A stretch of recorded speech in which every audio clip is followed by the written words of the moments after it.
Welcome to our executive interview series at the Zero Trust Summit presented by CyberScoop. I'm Billy Mitchell and we're here with Brandon Gulla, CTO and VP of Rancher Government Solutions. Brandon, thanks so much for joining us. Thanks for having me, Billy. So I'd like to start by asking Brandon, what are the biggest technical challenges that most government agencies still face as they look to meet key mandates in 2024 with the White House executive order on Zero Trust security? Yeah, great question. So originally, I think a lot of government agencies had trouble defining what zero trust meant in the entire government spectrum, but more specifically to their organization, since each organization has their own challenges and their own requirements. I think we finally moved past that point, but from a technology perspective, there's been a lot of confusion in the market of what is the actual baseline of zero trust. There's a lot of different solutions, a lot of different vendors, a lot of different technologies, both open source and COTS products that help add to the solution, but there's no one size fits all tooling, right? And that's why we have to come together as a community, both vendors and open source, to kind of build a holistic approach to zero trust.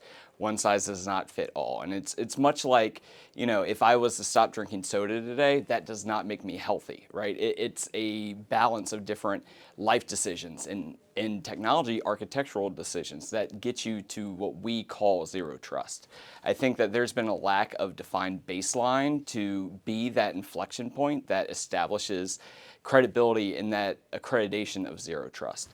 But I think together the community is rallying together to identify what that level is and come together in a way that's inheritable and extendable to other government organizations.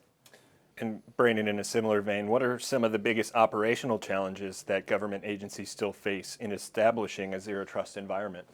Well, I think it extends beyond just zero trust. Technology adoption within the DoD, IC, and civilian government sectors have always had a problem with accreditation, with getting to an ATO or to production.